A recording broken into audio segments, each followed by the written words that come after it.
Flare-ups are one of the worst things that you deal with when you have skin health issues. It's absolutely horrible. I was having flare-ups and literally I would be scratching myself while asleep all the way to the point where my skin would start to bleed. I used to wake up in the middle of the night with my sheets filled with blood sticking to the different parts of my eczema, psoriasis, and dermatitis. I'm sure a bunch of you guys out there can relate to this. The itchiness, the oozing, the flakes everywhere.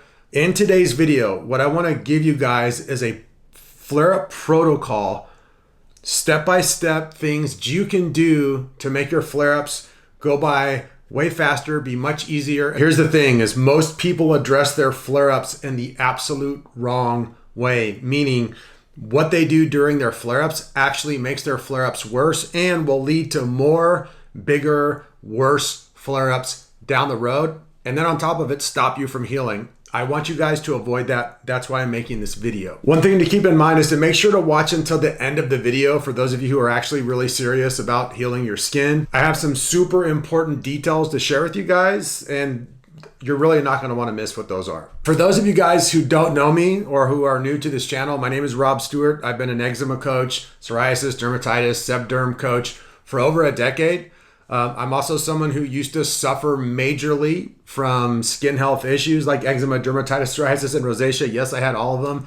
And I've had healthy skin for over 11 years now. I've worked with literally thousands of people. I have an online community that has over 600 people in it. So I'm dealing with this stuff all day, every day. The information I'm going to share with you in this video comes from my own experience healing myself and the work that I've done with other people, helping them get through the horrible, dramatic, traumatic experiences of having really harsh flare-ups. So I hope that you guys enjoy, and let's get right to it. Okay, so the place we're going to start today is why do flare-ups happen in the first place? So a flare-up is basically just inflammation, which is the body's natural response to something wrong that's happening inside of it. Now, it's not just limited to skin disease. Inflammation happens when you get injured or have too much stress. The immune system gets overloaded with things that trigger inflammation, and these things can be different for different individuals. And I think that's really important thing to take note of is that everyone's inflammatory triggers are a little bit different. All right. With that said, the root issue is a dysfunctional autonomic nervous system and the immune system attacking itself. That's the root issue of rosacea, eczema, dermatitis, and psoriasis. The root issue is further exacerbated when you have an unhealthy gut microbiome and the microbiome issues that surround that. So sometimes you'll eat a trigger food. You might really have bad sleep for a week or two. You might have lots of stress from external factors or anything that affects the gut lining and digestion system directly or indirectly. All of this can result in your eczema, psoriasis, rosacea getting more itchy, flaky, and even spread to new areas. Even when the body is in healing and getting healthier every day, you can experience flare-ups because the filtration organs and the lymphatic system are purging out toxins and autophagy into overdrive. And autophagy is the body's natural cellular level cleansing and detoxification. It's actually cellular death. Your cells die, they create new ones, and hopefully they're healthy. A little note on this. During my healing process, I was having flare-ups up until month 11, and they stopped when the root issue healed. Along the way, the flare-ups got easier and easier to manage, and that's kind of where these protocols originated from and why I'm sharing this with you. So I've always told my clients, you do not want to over-focus on the symptoms because of what I just said. However, there are a few things that we can do externally to soothe the itchy, icky, red-hot mess. Let's talk about those in a few different ways of how we can address flare-ups directly. So intermittent fasting and water fasting are both really strong tools. Before I get into the section, I do want to make sure that people have a little preface on this. You're not going to water fast your flare-ups away. You're not going to water fast your skin disease away. It's not going to happen. Water fasting and intermittent fasting is not the right and best thing for everybody. But in small doses, especially during a flare up, it can be an effective way to knock down some inflammation and make things, just feel better. So your body is actually a miraculous self-healing mechanism. But healing takes tons of energy. So does digestion. One of the best ways we can help speed up the healing process is to not put food in our body or have a timed eating process, so that the body can work on the inflammation and getting over the flare ups. Although I don't recommend aggressive fasting long term because your body obviously needs nutrition, and too much fasting can elicit a fight or flight response, increase cortisol, and get in the way of the healing process. The last thing you need is more stress hormones and cortisol release. So be careful with this one. You can simply do a 24-hour water fast or a 48-hour water fast for those people who may be a little bit heavier or have some weight that they want to lose. The toxins are stored and metabolized in the body fat anyway. So that's why that kind of makes sense. Water fast once a week for 2 or 3 weeks. If you are normal weight or overweight, you can do the 48-hour one. You can even incorporate intermittent fasting for the rest of the days. If you struggle with keeping on weight, you can stick to just intermittent fasting. Like I said, water fasting is simple. Water and nothing else. No food or drinks, no calories whatsoever.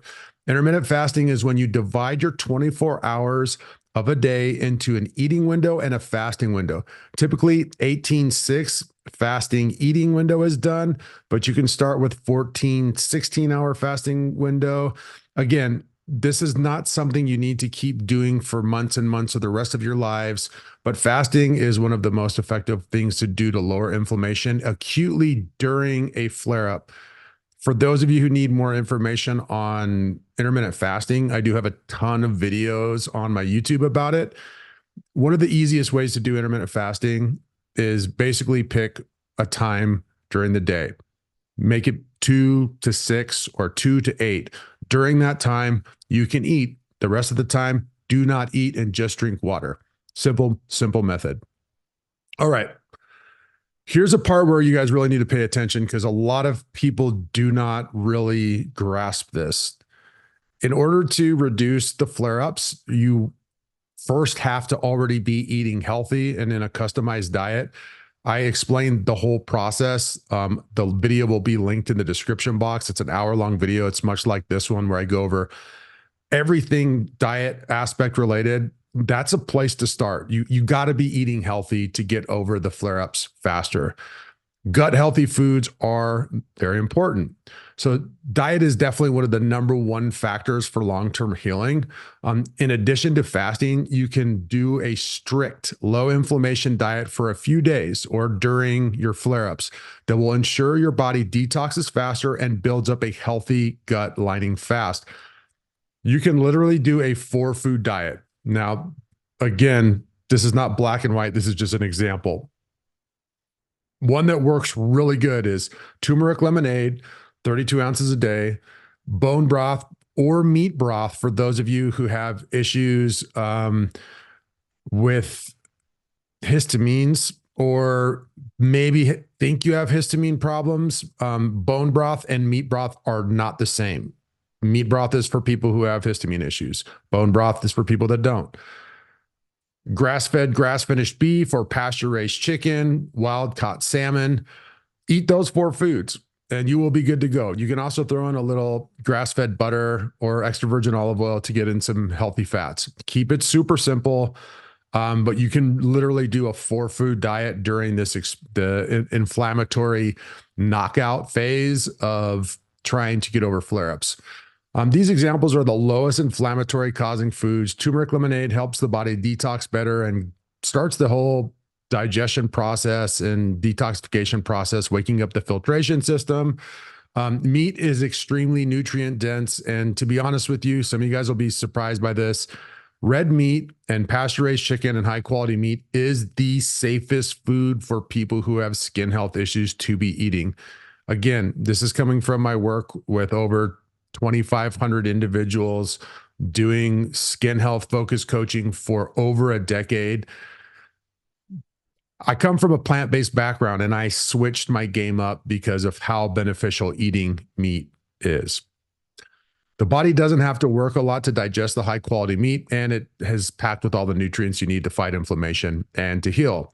The key here is to stay away from cheap supermarket meats and foods. Make sure things are high quality.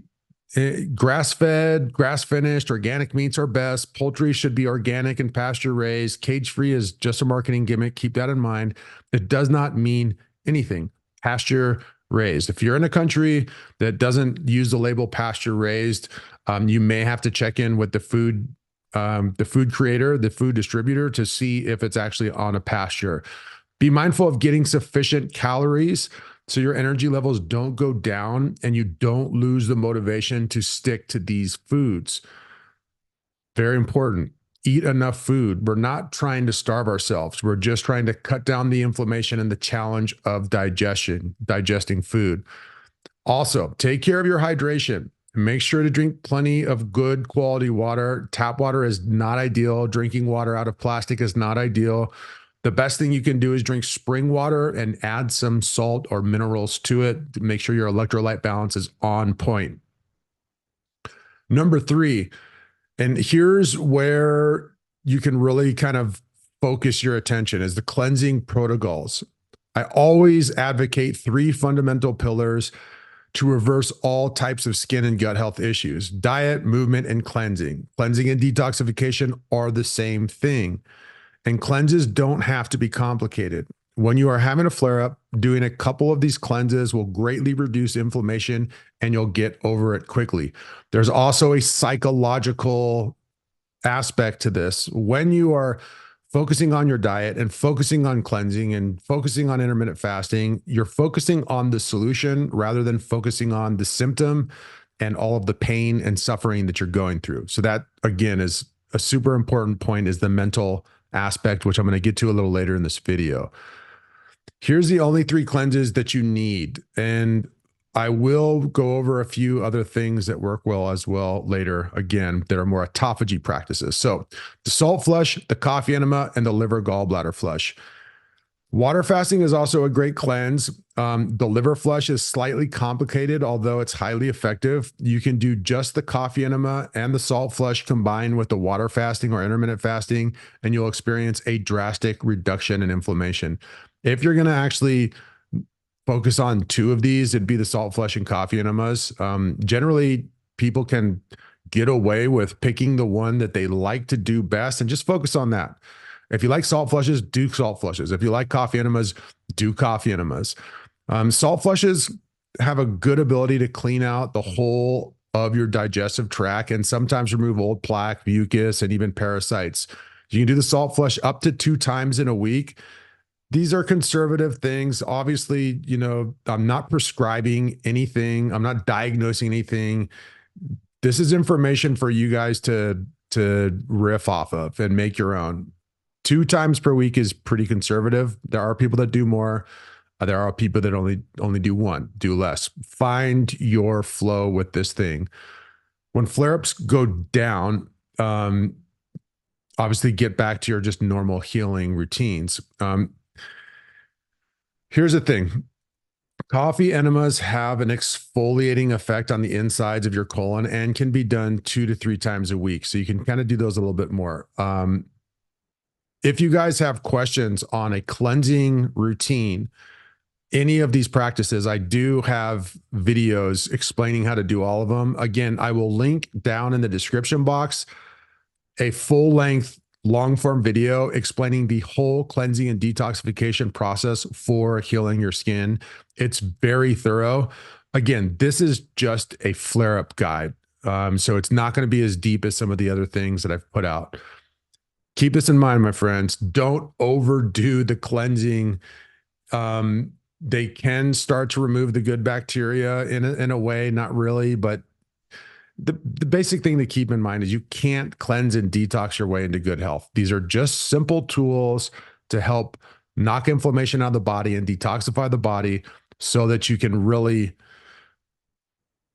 just focus on that inflammation and that flare up getting out of your system as fast as possible. So Cold exposure is also a type of cleanse. I would almost list it more as an autophagy practice. So let's talk about that.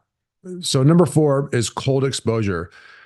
There's simple science behind why cold reduces inflammation. When you are in a cold water or even just outside in the snow, your blood vessels constrict and there's less blood flow to the skin surface.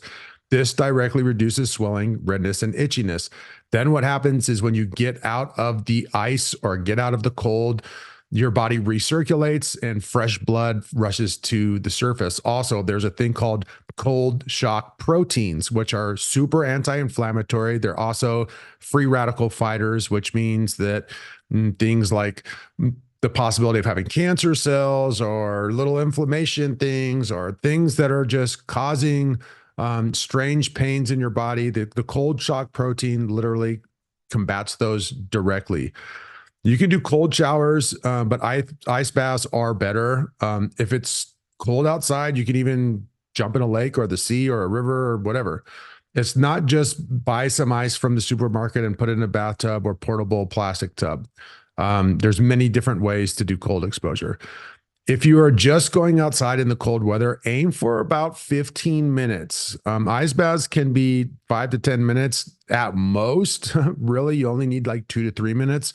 And if this makes you afraid, keep in mind that any type of cold exposure is better than no cold exposure. Meaning, if you're in your shower and you just do a cold blast, or if you are jumping in an ice barrel or a cold lake and you can only do it for 30 seconds, it's still going to give your body a ton of inflammatory reduction and it feels really good.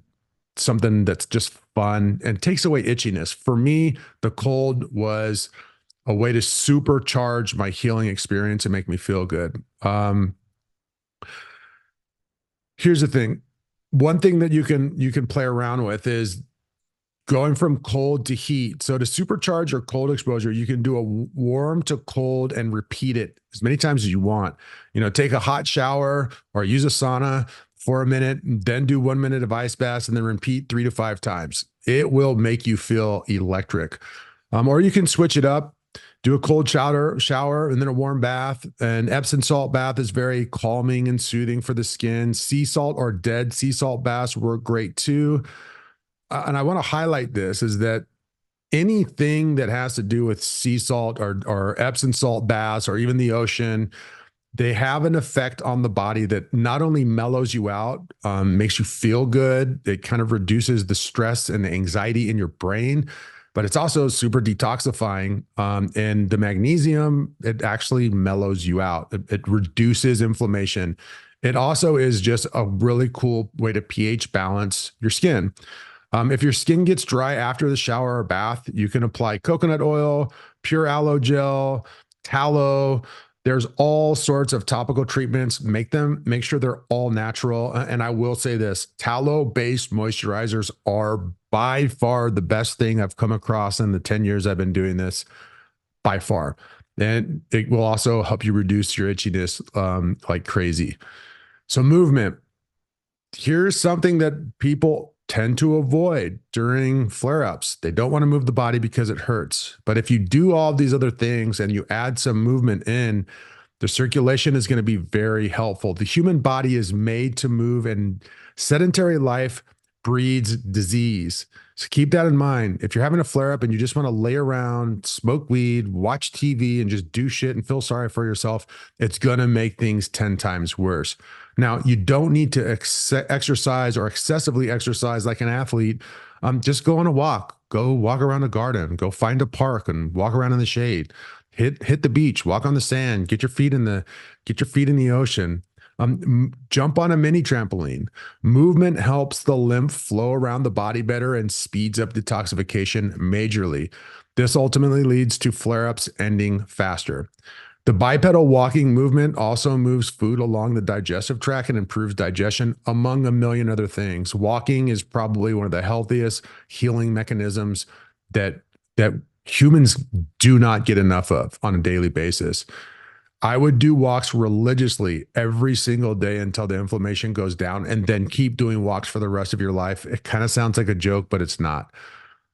Extra points for hiking, going in the woods, or being in nature while hiking. It just reduces your stress. The natural environment is filled with antioxidants. And here's a bonus point. A lot of you know what grounding is. And for those of you who don't, it just means taking your shoes off and walking around or standing in grass, dirt, sand, something natural.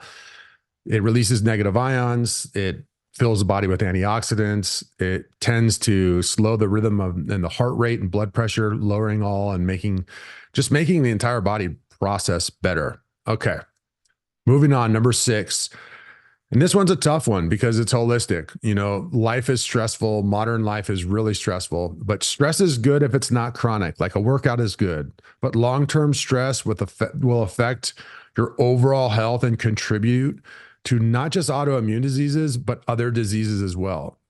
As cliche as it sounds, you must not overwork. Take plenty of rest and relax more. This can mean more naps, a few days off work, staying away from dopamine triggering electronics, being around people you love, etc. Clean your surroundings.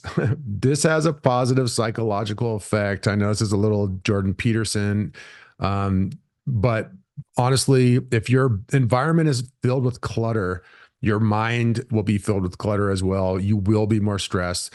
So get up, be active, clean up your environment, make it tidy, make it clean, do your laundry, wear fresh, comfortable clothes, breathable clothing, and just have a clean, healthy environment. It will de-stress you like crazy. And again, it's something that takes you out of focusing on the symptoms and gets you into the mindset of taking action and doing something positive about what you're going through. Healing baths. So I mentioned this earlier. You can take healing baths like salt baths, Epsom salt baths, oatmeal baths, raw milk baths, ocean dips, river dips, and lake dips. This is so next level. The water is so healing. And many of you guys avoid water because it's going to dry out my skin, or TSW, like avoid water, or no moisture therapy. Like, I'm not going to diss on it, but there are things that are in nature for a reason. Water is so soothing. It can just really make a huge difference with the itching sensations. And it can also lead to long-term health and healing because of not only the physical effects, but the psychological effects that water provides for us. You know, take any of these ideas and do them at least once a day. I have a bunch of Instagram reels about this, a bunch of YouTube videos about water. If you want more stuff, you can search there. YouTube is probably a better option for that. Okay, number 8. Here's what a lot of people over focus on is topical treatments. The worst part of flare-ups is the unending sensation of itchiness. Trust me, I've been there. It sucks. You just want to rip apart your skin in the hope that the itching will finally stop.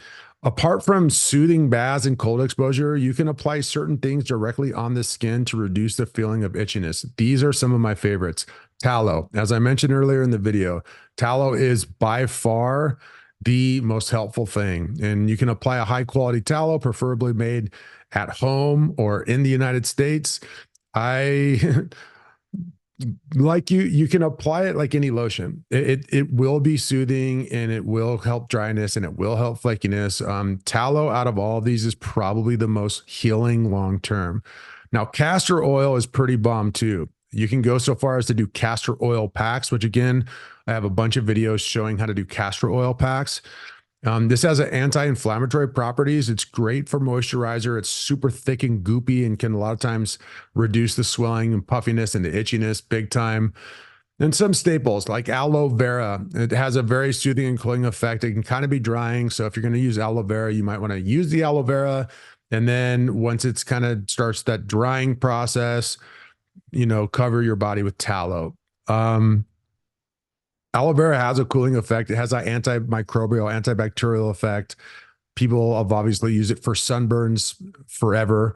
It's just a great natural tool. Also, direct ice. We've talked about ice baths, but there's no shame in going and getting an ice pack or a block of ice and crushing it up, putting it in a plastic bag or some type of towel, and just putting it directly onto the itchy, inflamed area.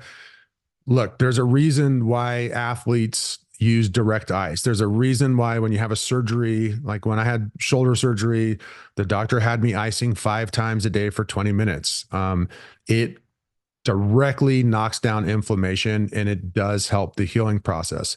Now, you notice that the topical treatments list is very small. This is kind of on purpose because topical treatments can be a double-edged sword, especially if you are using lotions, over-the-counter lotions and steroid creams. They're filled with chemicals, and some of them might feel good in the moment, but they will lead to long-term inflammation, more skin disease issues, and the flare-ups will last longer when you're using these harsh chemicals, even though they might make the symptoms slightly feel better. So if you're not going to do tallow, there is tons of stuff out there: shea butter, coconut oil, jojoba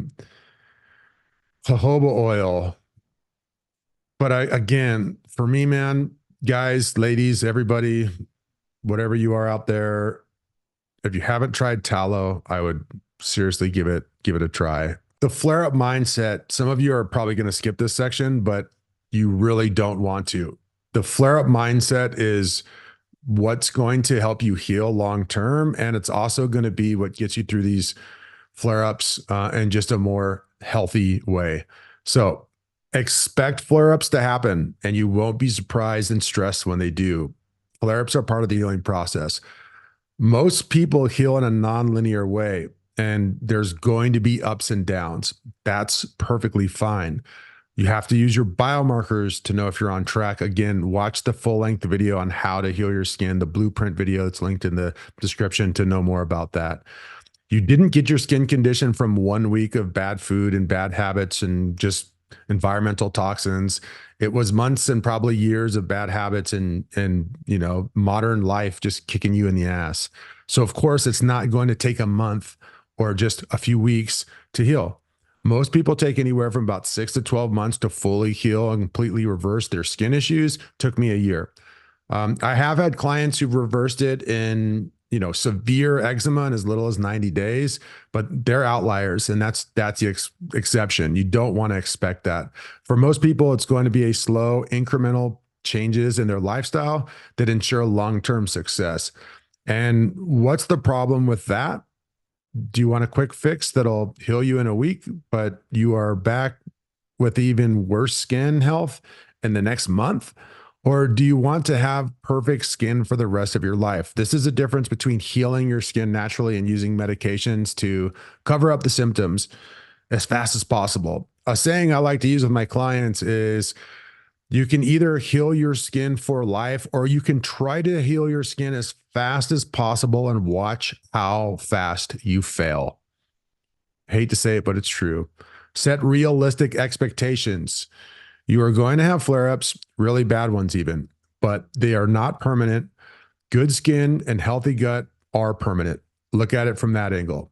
Also, when you are having a flare-up, these things are to help you get through it. This list and this flare-up protocol is not a magic bullet that you're going to do all the steps and your flare-ups are just going to go away. But what we're hoping for is incrementally each time you have a flare-up or during your flare-up, they just get easier and less harsh every single time, getting to the point where the flare-ups are actually no big deal at all. You hardly notice them. And then at some point, the flare-ups are gone and you got great health. So here's some bonus tips. Calming baths and healing baths. We talked about whenever your skin feels inflamed. Before hopping in the salt bath or even the shower, you can do dry brushing. It gently exfoliates the inflamed skin and manually moves the lymph, adding in some better detoxification. For some people, dry brushing is just too harsh. Here's a tough one, and I know most of you guys won't listen to this, but it made a huge impact for me. Stop staring at yourself in the mirror and constantly looking at how bad your skin is, especially during flare-ups. It's not helping you. Some things you have to just accept, and The more you focus on how bad the skin is by staring at yourself and judging yourself and having all this self-criticism, it's going to create more stress. Here's something to keep in mind.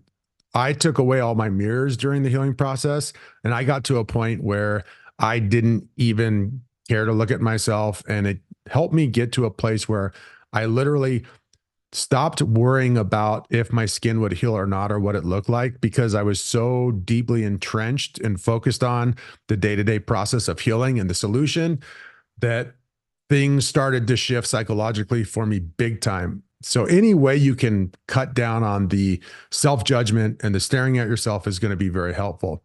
Another thing is we tend to isolate during our flare-ups because we're embarrassed. Perfectly natural, but don't do it.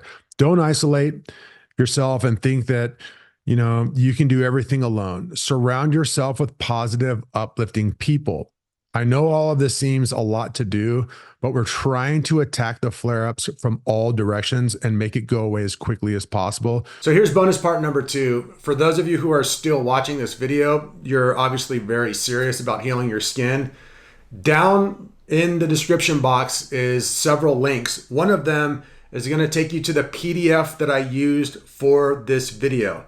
It has the whole thing lined up for you. You can click on it and download the PDF for free, no strings attached.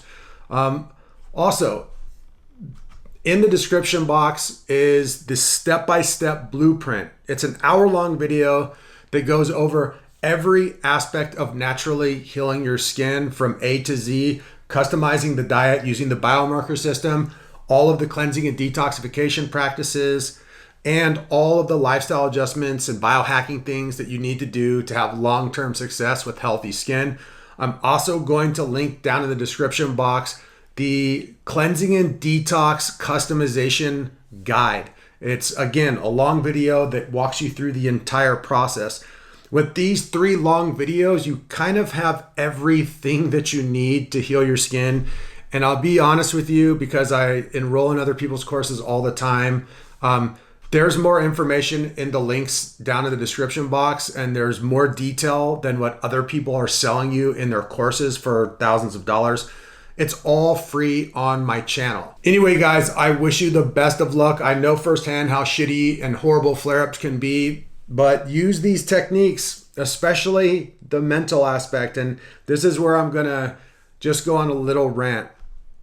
The mental side of healing is gonna be so much more important than the physical tools that I'm teaching you guys. The physical tools are important, but to get the job done, you really do have to zone in on one major thing. What is the solution, and how do I focus all of my energy into the healing, into the solutions, rather than focusing on the pain and suffering and symptoms of what I'm going through? It's almost like we have to step out of this victim mindset, and we have to get into taking radical responsibility for our actions and our behaviors, because you are really going to be the only person that can heal you. It's going to be you deciding to eat the right way and customize your diet. It's going to be you deciding to do cleansing and detoxification instead of having that beer or smoking that weed or jacking off or going and partying and knowing that you're gonna cause flare-ups again in the future. Accept the challenge, take control of your life, and if you need help, we are here for you. Much love. Leave your comments and questions down below. Subscribe and share. I hope you guys are enjoying this information. It's useful to you. Peace.